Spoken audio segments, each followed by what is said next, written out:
సువిచారం చికీర్షితాం విచారేణ వినష్టాయాం మాయాం శిష్యతే స్వయం అంటాడు. దీని అర్థం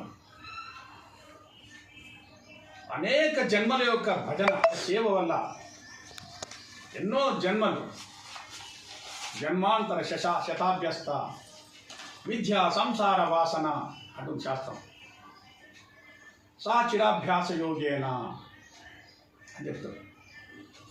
జన్మాంతర శతాభ్యస్త ఎన్నో జన్మల కొలదిగా మనము సాధన చేస్తూ ఉండడం, విచారించడం వల్ల గురువు యొక్క బోధ ఏదైతుందో దాన్ని విచారించడం వల్ల ఏమవుతుందంట? సువిచారం చికీర్షతి, మంచి విచారం చేసేటువంటిది మన లోపల చిగురు వలె ఉత్పన్నమవుతుంది. చికీర్షతి అంటే మొగ్గ వలె, తర్వాత చిగురుల వలె అలా వస్తుందంట. అటువంటి విచారాన్ని విచారేణ వినశ్చాయం, ఆ రకంగా విచారం చేయడం వల్ల నష్టపోతుందంట. ఏమిటి? మాయయా. ఆ రకంగా విచారం చేయడం వల్ల నేను మిగిలేది ఏంటి? నష్టపోతుంది ఏంటి? మాయా. కానీ మిగిలేదేంటి? శిష్యతే స్వయం అంటాడు.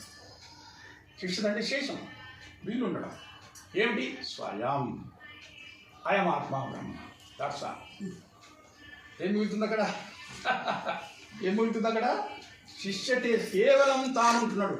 కేవలం స్వయం ఆత్మ బ్రహ్మ, కేవలం. అది దీంట్లో వచ్చేటువంటి అర్థం. అది రండి.